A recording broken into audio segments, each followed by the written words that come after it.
Welcome, everyone, to another broadcast of The Soul of the Everyman on the ArtistFirst Radio Network.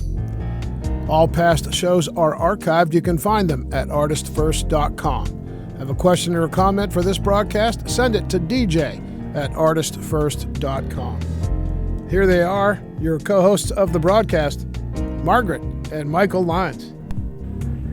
And thank you very much, Z-Man. And yes, you are on The Soul of the Everyman. And tonight, we're going to have a rather interesting discussion. Like every night. What are we going to do tonight, Pinky? Try to take over the world. Try to take over the world. Yes, we will. The question tonight is life and death. What makes life worth living? Right, and the converse is also there, and it's been interesting in the a lot of the high profile energy that you see in the news, but right. Also the sort of the undercurrent out there, which is that many people are finding that life is not worth living, or they think it's not worth living. Mm-hmm. There's a lot of deep depression. It's like perching on the edge like a vulture, just looking at you. And that's what it feels like. It's like, what is this weight? What is this that's looking at me? And you just want it to stop. Mm.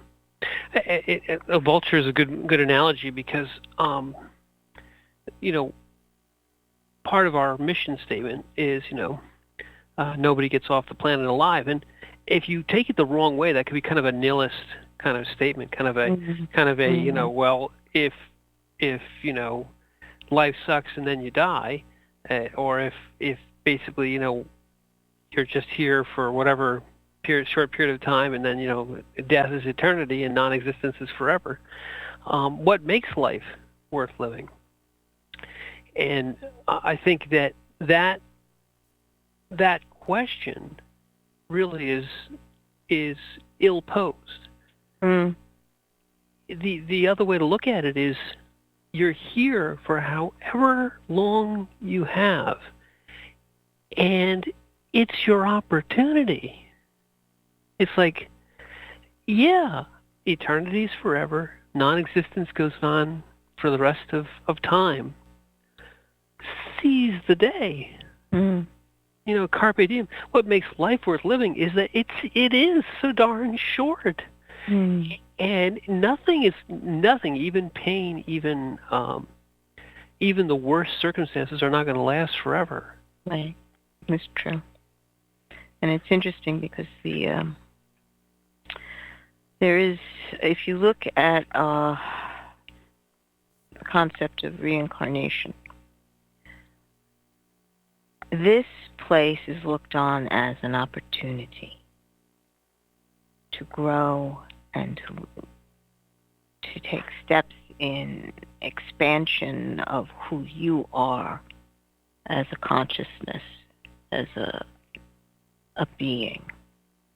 And it's very interesting because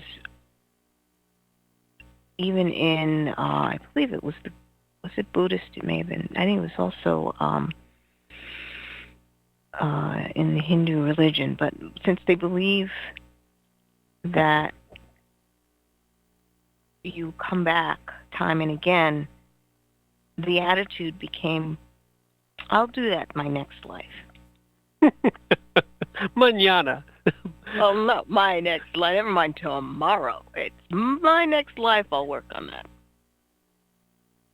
Yeah, and it if you believe in an eternal cycle of lives with one consciousness, and that is part of that philosophy, you could say, well, I'm just going to take a couple lives off. It's been tough. I've been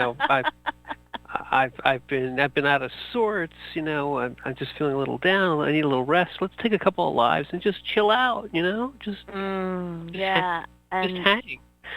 I remember remember them saying that it was an article written by some Buddhist monks about, because they were tending the people in Tibet, and they were complaining that these people are just not understanding that each life is so precious. For you to get to a conscious point took a lot of work and energy and time. Don't waste your opportunity, because even though you may think you have an eternity of lives to go through, being able to live in this particular space and time is a unique opportunity. You can do things right now that you're not going to be able to do later. Or any other time. Mm-hmm. And that's an interesting duality there, because although you can say, let's just say, the being is eternal. The being is from the beginning of time to the end of time.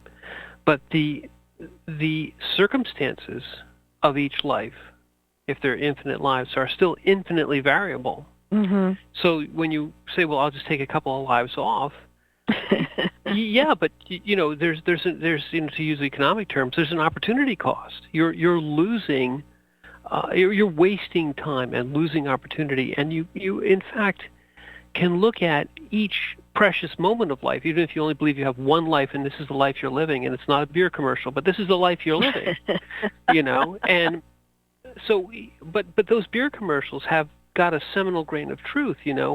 If you've only got one life to live, then it's even more precious. You can't say, well, I'm going to take a couple lives off. You shouldn't say, I'm going to take a couple of seconds off, because our hearts are muffled drum beats to the grave. Every heartbeat of your however many thousand heart or hundreds of thousands of heartbeats you have is one you're not getting back. Right. And in the Buddhist tradition, let's say you have eternity of lives. Well, that one life of those eternity is still precious, and it's still unique, and you're not getting it back. Well, it's again, as you said, an opportunity that's wasted, and they believe that it goes by breaths. You are designated a certain number of breaths every life.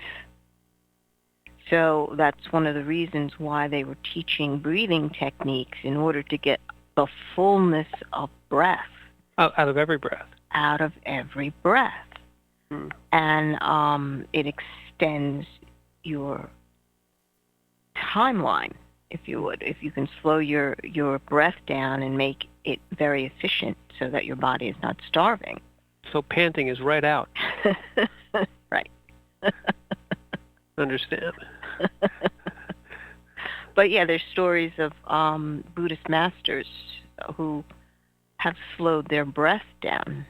Even Hindu, I think, they have these techniques of slowing your breath down. And there's a story of a Tibetan master who this was not the opportune time for him to leave his body. So he literally slowed his breath down for days, because I guess he was waiting for a friend to come. I can't remember the exact details. Amazon delivery. Something. But going back to what we're discussing, to look at your life and just want to condense it into, well, I already know what life is about. That's one of the big lies. Yeah, it's the I think we talked about this previously, that I know. The minute you say, I know about a certain subject, it's like, well, I know what life is. I've looked at life from both sides now.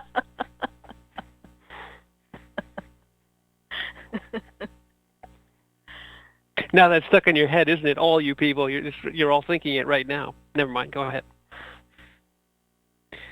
And you cannot, at that point,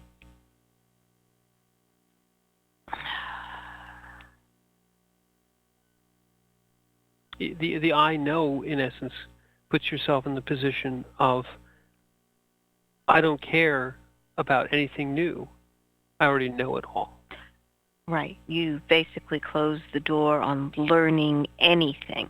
Since you know, then there's no talking to you. But the saddest part is you've closed yourself down to experiencing what's going on. Even if it's the exact same thing, you think you know what's going to happen. If you're in that present moment, you can find something different that's going on, because every moment is different. Instead of saying, okay, it's the same, I know how it is, this is going to happen, this is, it's like, no, something different is happening. Right. Because you are the one who happened to be there in this precise moment of space and time. And it's different. It's different, it's unique, and the act of living is the act of choosing, it's the act of deciding, it's the act of making a difference. And when you say I know, you're saying I don't have to do anything. I don't have to take any new experiences in. I don't have to interact. And what comes immediately out of that is this I'm bored of life. Life is pointless. Life is meaningless. Why should I continue it? And that's that kind of cleaving of the uniqueness of experience away from your perception of it is a lie. You go down the pathway of there's nothing new in the world, and I know everything, and therefore why not just end it all? It's a bastardization of the phrase, teenagers, quick, grow up and leave home while you still know everything. This is kill yourself while you still know everything, or life is. Leave life on a high. I figured it all out. I no longer need anything or anyone. I don't need any new experiences. I figured it all out. The old live fast, die young, leave a pretty corpse. These are all nihilist and all anti-life, anti-experience, anti-reality positions. Right. And it's understanding when you're actually embracing that, because thoughts that filter through your mind, that you're just sort of watching them go by, but realizing that that thought is actually a thought about not embracing life. It's oh yes, I always knew that was going to happen, or oh well, nothing good will come of this, or well, everybody else is being blessed in some way. Right. But it's also that idea of looking at life and thinking of it as being a futile exercise that is a waste of time because it's the same thing over and over again. It condenses all experience down into one which is controlled, right, and which can be completely anticipated, which no longer gives anything new, and it flies in the face of all that we actually do know. What we actually do know is that the future is completely unknown and unknowable, right? And that if you pretend that you have figured everything out, what you're really saying is, I am saying that I know the future. And this is a ridiculous position, but you have to almost give this to people and say, look, one of the ways that people are taken out of depression is to say to them, you don't know what's going to happen. You sit there and say, well, it's going to be this, it's going to be that, and you convince yourself that whatever dark eventuality is in your mind is going to happen, and so there's no point. And the truth of it is that the limitless tree of possibility stretches out not just from every second or every minute or every hour, from every instantaneous moment. There's a new instantaneous moment which is completely beyond the ability to predict with certainty. You can get close. You can say, well, I'm pretty sure that my heart's going to take another beat. But you're not entirely sure. So you should therefore say, well, this beat was pretty good. Maybe I'll just go with something here. let's take the opportunity, because I'm not sure that tomorrow is not promised. Is really what is the encapsulation of why life is worth living, is because there's no guarantee of tomorrow. Mm-hmm. If you want a real definition of eternity is the past. That's what eternity is. Because the past is eternal. True. It's happened. It's over. That stitch in time is done. That stitch in time is done, and it's not just a stitch. It is the closest thing to eternity that we now understand, is that knowing the past is to know with certainty what happened. And how many people who, in essence, are looking at life and saying, I'm tired of life, I'm bored with life, where are they really living? They're living in the past. They're not facing the future with excitement or with anything. They're facing the past, saying, I'm tired of life, because they don't want to look at the future. And they don't even understand that the present moment is almost unrealizable. It's so quick. It is instantaneously quick. Mm-hmm. Yes, this is true. To have the ability to choose in that moment is not something that crosses their mind. You can choose a direction.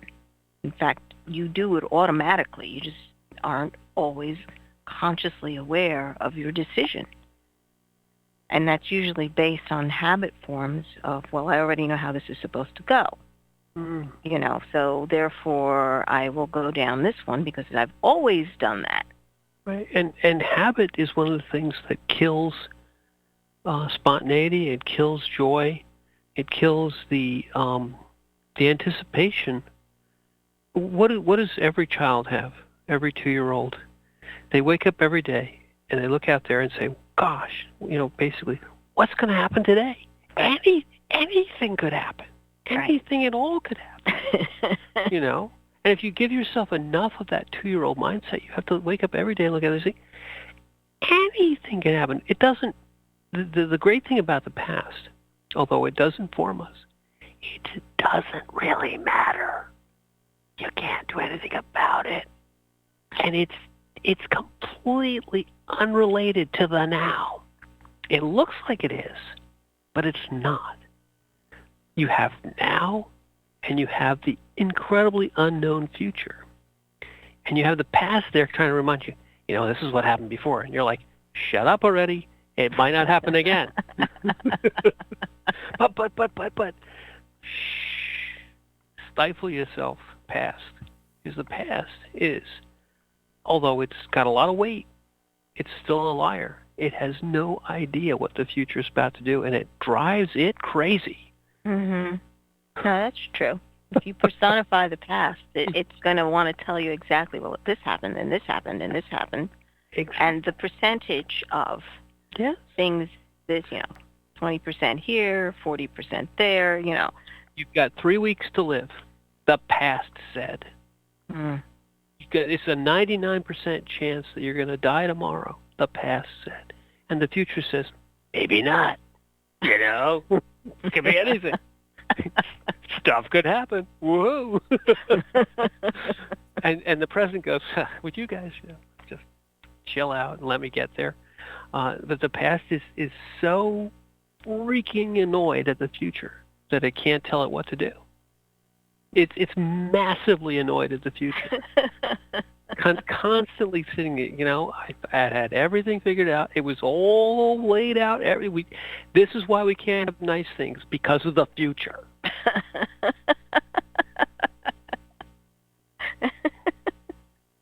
Oh my.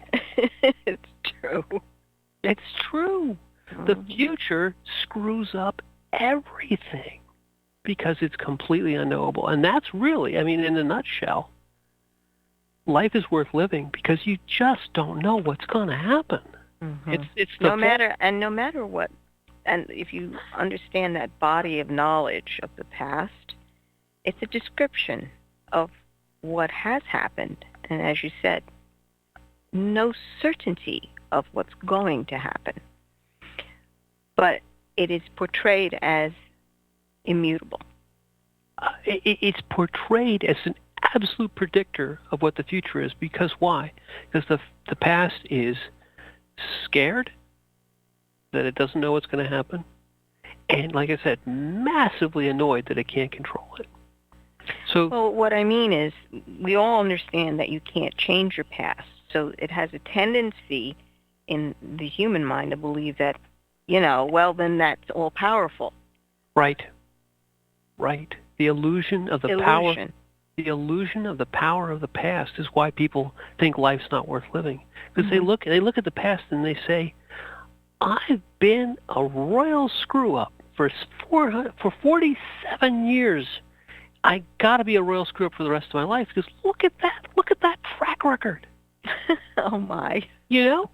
And it's the other way around, too. People say, I've lived this golden, wonderful life for 47 years. I must just be, godlike powers. Both those things are a huge, ridiculous lie that we tell ourselves because it makes ourselves feel better. We think that if we've done something good, that we are good.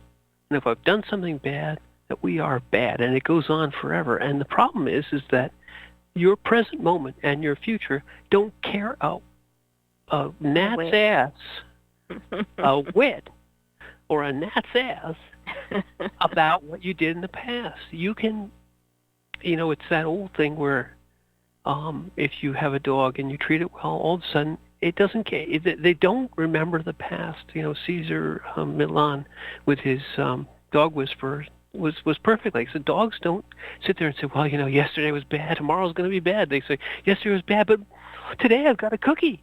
Hey, it's awesome. Dogs live in the present, and that's where happiness is. And the future could be happy or sad, but you just live right where you are. Cookie, woohoo! Cookie, woohoo! Love that cookie. Love that cookie, and that's what makes life worth living, because cookie, woohoo! And 2-year-olds know that. Mm-hmm. 2-year-olds know that it doesn't matter what they did yesterday or what they did 10 minutes ago. There's a possibility of a cookie. Any freaking instant right now. Right. It can come flying in. And from the point of view of a 2-year-old, they do come flying in. Where do cookies come from? Cookies come from Mom. Okay. Where does Mom get them? I don't care. I don't care where cookies come from. They come from Mom. I eat them, and then there's another one. Like, that's good. Exactly, folks. That's what makes life good. If you just can bring yourself back to remember what you were like when you were 2 years old, without all the horribleness, and say that life could hand you a cookie any minute, regardless of what happened in the past. The past doesn't matter. The present is where you are, where the cookie might be, and the future is where the next cookie is going to be. And the past was full of, sour lemons, but we're already past all the sour lemons. They can't come get us anymore. They're back there. They're like gone. The only thing we can have right now is possibly a cookie. Wow. Because that's what it really means. Is the reason life is worth living is you just don't know what good thing might happen. Mm-hmm. And you can sit there and you say, but you don't know what bad thing might happen. And we go, yeah, that's true. But the key words in both those things is you don't know. Right. And it's basically that. People are using past experience to justify not making a choice. This is when you decide not to make a choice or change anything. Because, well, I've already done that, and it always came out this way. It's like, but... Margaret, you know what they use the past for? They use it to give up. Yes. I don't need to do that. I already did that. Not only have I already did that, but I know everything was bad up to this point. I'm going to give up trying. I'm going to give up thinking that anything other than the bad things could happen. And it's safe. It's safe, and it's become self-destructive. It's sad. It can be. It can be. If nothing more, it's a rejection of reality. Because in fact, no matter how many things happen to you that were bad in the past, it has no relationship to what might happen in the next femtosecond. Mm-hmm. It just seems like it does. You remember, just with the child's mind, you would wake up every morning and just couldn't wait to wake up. Couldn't wait to get up and see what's going to happen. What's new? What's new? And when did you give up doing that? Exactly. And maybe the key is the happier people. Let's just postulate that there are people who are happier and people who aren't. I'd say that my theory would be that the happier people have retained their ability to anticipate, or rather not to anticipate, what's going to happen. Well, they're anticipating something good. Even if you just say, I don't know what, even if you just give yourself the courage to say, I don't know what's going to happen. Let's find out. Mm-hmm. And yes, you may open up the next moment and a bad thing pops out. A bad clown frightened me, mommy. Well, but now the bad clown is in the past, and you can still have the courage or the willingness to open the next box. It's the best way to look at life is that it's an endless Christmas morning. It's an endless series of boxes that you just don't know what's inside. Mm-hmm. And yeah, even if every box you've opened for the last 17 weeks has been full of mud, the next one might be full of something else. More mud, possible, or, something truly amazing. Something truly amazing. And so, the key thing that I think, we want to get out of this is what makes life worth living. What makes life worth living is the fact that life is an unknown. Right. And if you when you say to yourself that your future is not just unknowable, but completely new. Every freaking instant of it is new. It's like, why would you want to miss out on the new thing? It's true. If you put aside what you think you know and say, okay, let me just open up and try to see all of this as if I've never seen it before. Right. Just go into, I've never seen this before, what am I seeing? It's a mental exercise because you have to stop that voice that's telling you, well, let me tell you what you're going to see. But no. All right, let's just stop for a minute and take a look. What am I noticing? What am I taking in? And it's interesting because the mind will perceive many, many things, put together a picture, mind picture. And what is it that you're choosing to do? Are you going to listen to what you think you know, or just open up to, okay, what's going on? And I'm going to predict the future right now. I'm going to predict that the next minute and a half are going to be full of commercials from the studio. Okay. But there's going to be an amazing, unknowable, incredible episode following that. Stay tuned.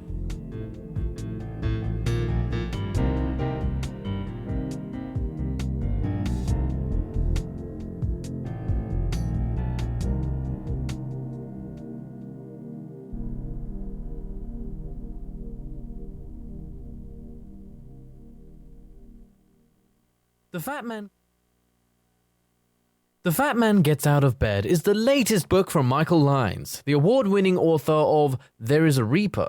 Featuring 13 original stories, this wide-ranging collection has everything. Forbidden love, gods versus demigods, weird invading aliens, sexy seductive artificial intelligence, and unusual passion between the living and the dead. All set amidst fantastic worlds of pain and loss and boundless joy. From the sublime to the macabre to the bittersweet, The Fat Man Gets Out of Bed will leave you breathless with laughter, brimming with tears, trembling with suspense.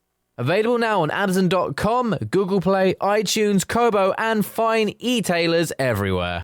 Taking God on Patrol is a first-person account of the world of law enforcement from the perspective of a Christian police officer in the fourth largest city in America. From speeding car chases to the crossing of the thin blue line, author Mark S. Cariner seeks to find God's biblical truth in a behind-the-scenes look at law enforcement. And check out Mark's newest book, The Tactical Heart. Both are available at Amazon.com.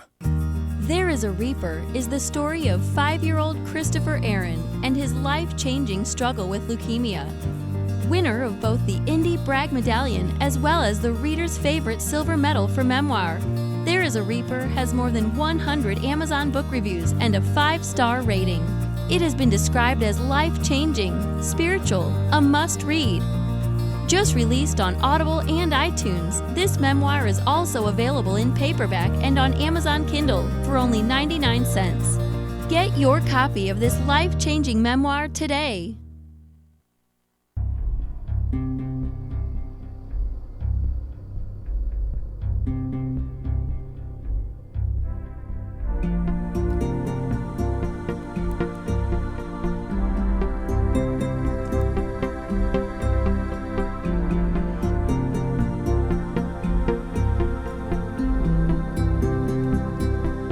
You are listening to The Soul of the Everyman on the ArtistFirst Radio Network. Now back to your hosts, Michael and Margaret Lyons. Thank you very much, Z-Man. And yes, you are listening to the second half of the Soul of the Everyman show, just as predicted. As the prophets foretold. But tonight's show, we've been talking about, the topic is, it sounds very macabre, but it's not. It's life and death, what makes life worth living.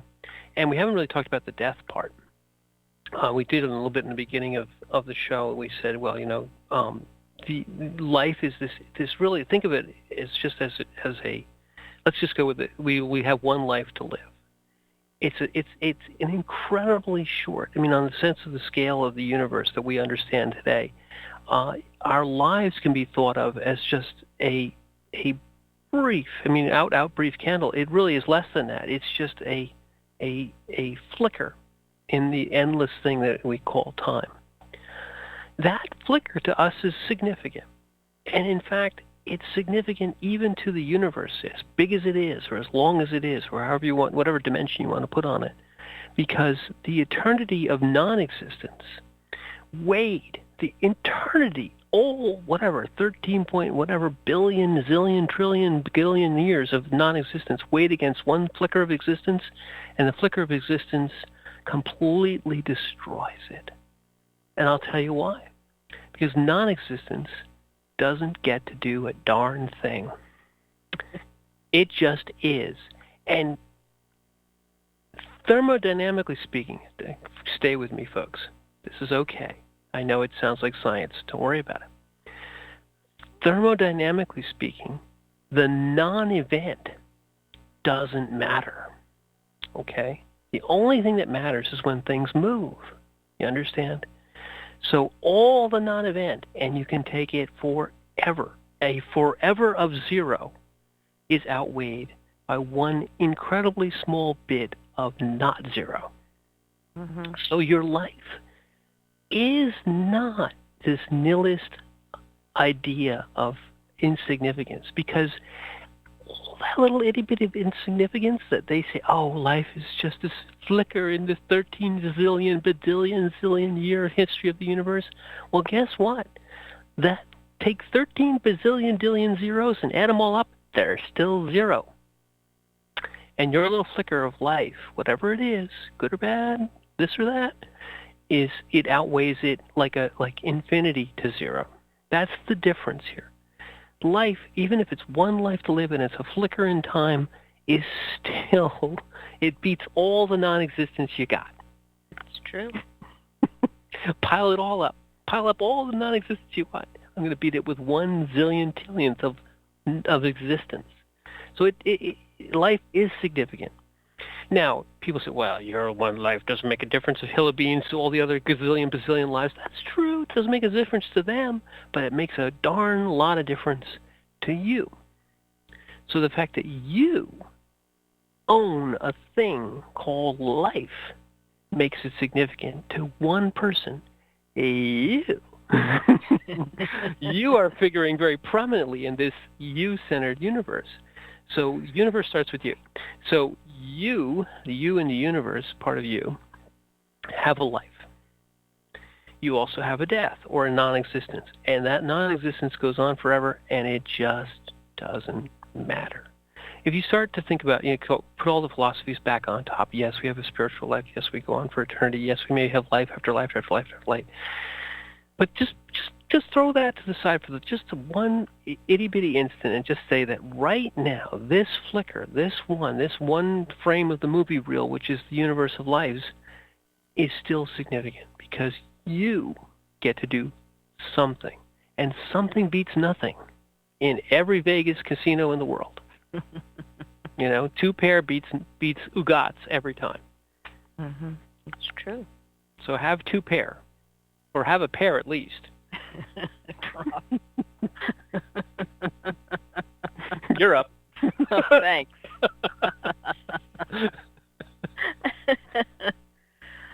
Yes, nothingness. To understand, and that's a concept that no one really wants to explore, truth, because that, as a background, this is where the assumption is made. It's like, just assume that you're always going to be alive. Just assume that death is, some time in the future. I'm not even going to consider it. Like, no. When you've been exposed to understanding that there is nothing, which is the backdrop of who you are, your light, your life, no matter the quality of the life, becomes almost like a, how do I put this? It's almost like a setting of a diamond, your life being the diamond. Everything around it is supporting it. The rainbow in the sky. It's significant. Life in general, now if you've watched any of the science specials that they have out there about the universe and et cetera, and how many hundreds of thousands of solar systems and galaxies that they're finding, but they haven't really found life. They said, well, it sort of looks like life's been here. Like, they haven't found life. And then their question is, well, gee, maybe have we gotten it wrong? Have we discovered that we are unusual in this universe? Yeah. Yeah, you are. But even if we're not, even if there was life under every, on every planet we can see, every dust grain in the universe had life on it, it wouldn't matter any more than if we were the only life. Mm-hmm. From the point of view of you, of you get to live it. And I think, to the extent that our uniqueness, where people get screwed up, Margaret, it's right here. They say, well, everyone's got a life. There's lives of all these things. It doesn't. What does my life matter?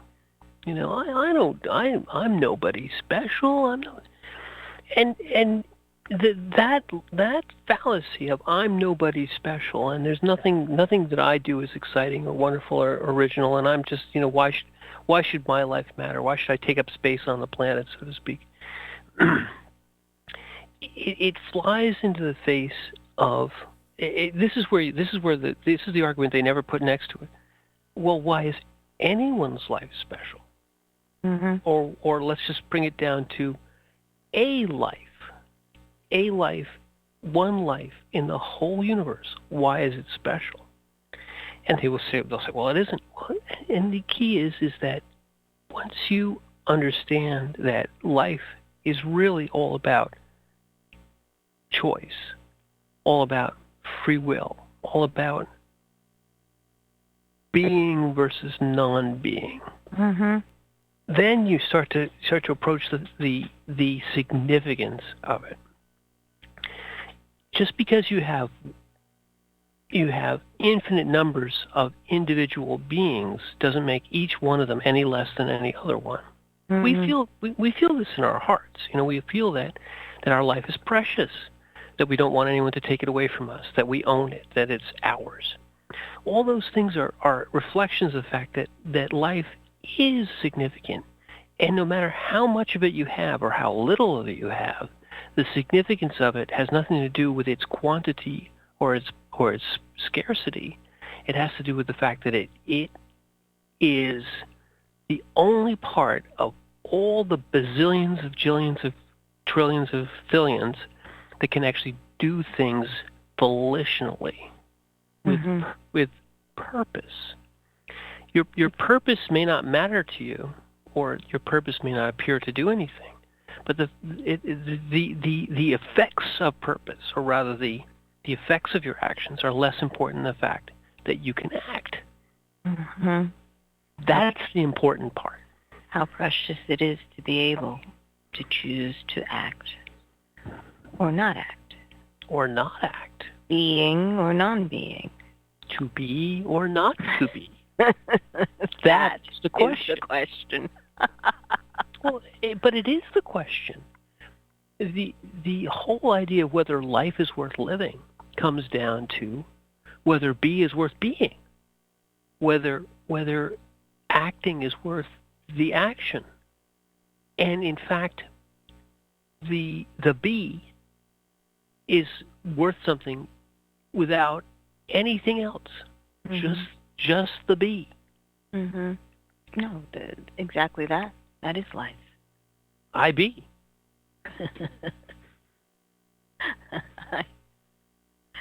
The I am. The I am, exactly. Mm-hmm.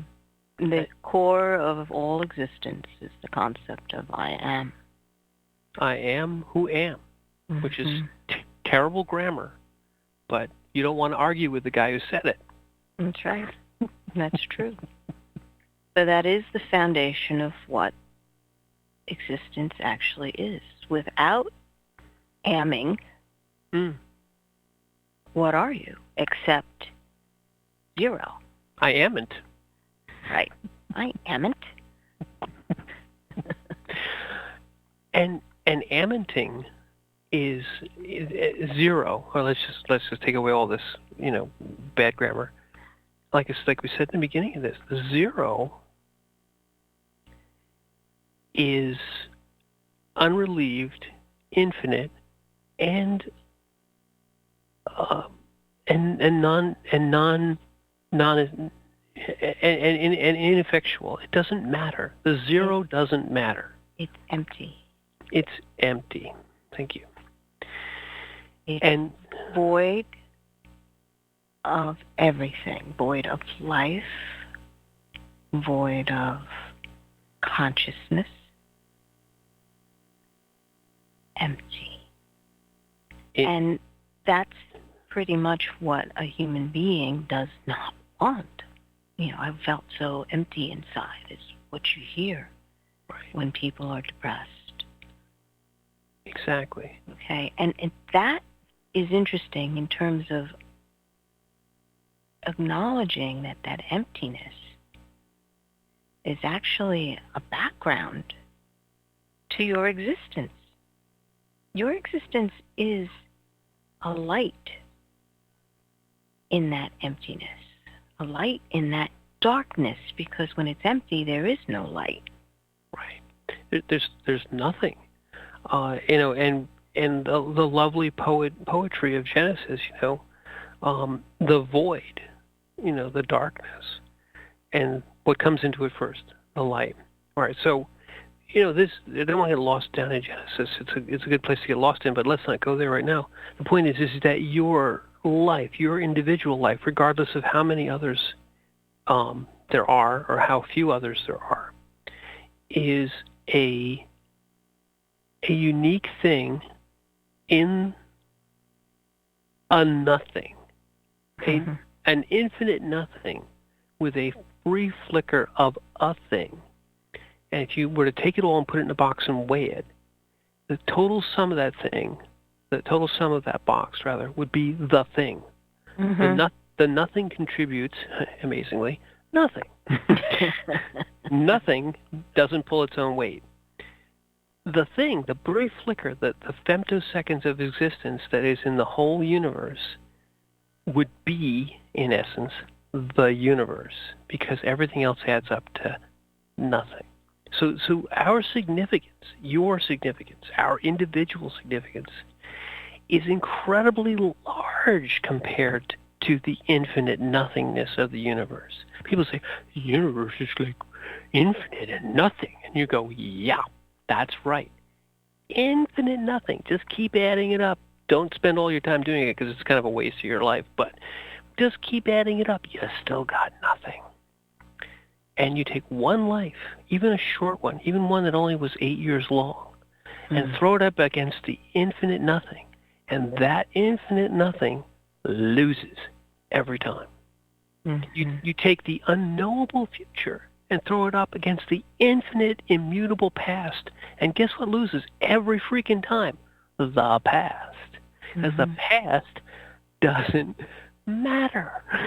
The people who get depressed live in the past. The people who say, my life is insignificant are fighting against zeros. You will always win against the zero unless you tell yourself you can't. You will always win against the past unless you tell yourself you can't. Yes, if you decide to give up, just give up. You lose. You will always lose. Not realizing the power you have in your choice in the moment now. You said it. You have to decide to give up. Because guess what the past can't do? The past can't touch you, hurt you, make you do anything. And guess what the universe of zeros can't do? The universe of zeros can't make you do a blessed thing. Only you can decide to give up. Or, amazingly, you can decide not to give up. As scary as that may be. And you have the ability to choose something different. You don't have to choose the same thing all the time. Every freaking time you got the ability to choose something different. And isn't that what life is? Scary. You have the ability to choose and choose something different this time. Okay, this situation I've been in, I've seen this before. Let me try something different. Exactly. It may not work out and may be something absolutely fantastic, or it just might be meh. But all those things are outcomes. And you said it just a second ago. It has to do with being courageous. And, in fact, the concepts of incarnating down here, the beings that incarnate down here are exceedingly courageous. That is the thing that is given to all. This place is not for everyone, only for those that are willing to take courage and live down here. Because suddenly, even if it is a life that is filled with suffering, your life makes a difference against all the nothingness of what it was. Exactly. And that's the poetic reality. We all live lives of poetic reality because the courage to be in existence, outweighs all the fear of not being in. Mm-hmm. It's what is it that you have decided to put your faith into? Are you just saying, well, my ability to decide things, choose things, experience things, I'm just going to make this little box right here, and this is how I filter everything I'm going through? Mm-hmm. Do you have the courage to sit there and say, wait, I'm really not experiencing a whole bunch of other levels, other things around me. It's only this little box that I've made that's a foot by a foot. Anything that fits in there, that's what I'm experiencing. Well, wait a minute. Your life is boundless. Mm. And your choices can be boundless. And even the smallest, even what you consider the least significant choice is, again, one choice, even the least significant one, outweighs all the non-choices Mm-hmm. in the universe forever. Mm-hmm. And one action, whatever it may be, outweighs the whole 47 years of your past and the 13.8 billion years of everybody else's pasts. It just outweighs it. Human beings we're wonderfully informed of the past, and it helps us so much doing everything that we do. We understand a lot because we understand what has happened to us, and we learn from it, and we are educated by it. But we are also blinded by the past. We don't really understand our power. We look at the past, and we think that the past is ruling us because of cause and effect. But the past is just a chimera. It's just a specter. It doesn't exist. It is an illusion in our minds that we carry along because we say, well, things happened back there. Yeah, they did, and yes, they did, and we had effect, and stuff happened. I think of your life in terms of, and it's been said many times, by the way, that your life is a story. What story are you telling yourself? Right. It's a story that you write. Yes. So what are you choosing to do or be in this particular chapter of your book?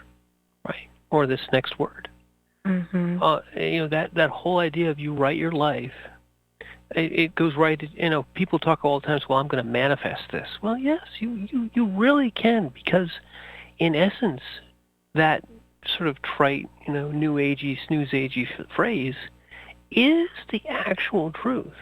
No, it's not magic. You don't manifest things out of nothing. But the choice to do a thing or to not do a thing is your way of manifesting. And opening yourself to the endless, limitless possibilities of I don't know Mm-hmm. is also a way of manifesting. You have to be courageous enough to say, I don't know. Because when you're courageous enough to say, I don't know, it opens up that realm of possibility. Like, I think, as we said before, it's seeing it. You may have been in this situation before, but let me look at it with fresh eyes. Let me see it as if I've never seen it before. I'm Right. barring all of that, Right. what I think I know. And doing that is a marvelous exercise in refreshing your consciousness. Well, and isn't that what a lot of these meditative techniques want to do? They want to put you into the present moment. Mm-hmm. Let all that is happening around you just be that. Just a thing happening that just goes away, doesn't affect you. Be present. And be present means don't be past. And don't worry about future. Mm-hmm. And the when you are in the present moment, you get calm because you aren't worried about either the past or the future, but you also get powerful. Your presence is your ability to decide. The present moment is where things happen. Mm-hmm. All the time. You're your courage to be in the present moment is what makes life living worth living. And misspeaking occasionally and not getting your words together. But it is thing worrying thing duff stuff. It is what makes life living. And it is what makes life worth living is the courage to be present. And that idea, in meditation, one of the things that they do teach you is the fact that thoughts will rise up. Okay, events will rise, random emotions, random thoughts rise up, but you're not supposed to engage in them. You're not supposed to grab hold of the thought that rises with mental fingers.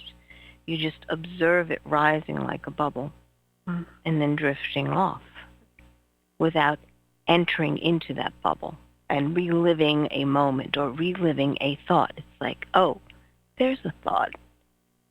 And just sort of watch it drift away. And that is when you begin to truly become acquainted with your consciousness. Because it has, thoughts and emotions have a tendency to fuzz what you think your consciousness is. And it also brings in the habit of the past. And to disengage from it is just to observe. Well, and aren't you doing exactly what you're saying? Is when you say something pops up, and rather than engage with it, what are you doing? You're deciding not to engage with it. And those emotions and thoughts and things that pop up to your consciousness, they oftentimes, like you say, they buzz you because they don't wait to be invited to engage. They grab a hold of your present moment and drag it into the past. Or they grab a hold of your present moment and distract it with whatever is going on. Mm-hmm. And that the idea of becoming fully present is the idea of saying, well, those things from the past, I'm not going to engage with them. I'm deciding not to. The things that are happening at the present moment, I can say, I will engage, or I won't engage. But you practice just, nope, not engaging. The worries from the future, mm-hmm. So all of a sudden you've built yourself a you. You have a you that is saying, I will not engage with the past. Or I will, but I will decide to do it. I will not engage with the present. Or I will, but I will decide to do it. You build up that mental muscle. Mm-hmm. No, it's becoming aware of that habit form. And it's also understanding that whatever it is that you pay attention to, if you put your attention to that bubble of thought, and it's a past thought or a past memory, then it will engage you. And drain you. And you must realize that whenever you pay attention to something, you are engaging in it. That mechanism exists. And to become acquainted with that mechanism, it's like a baby learning how to move individual fingers. Right.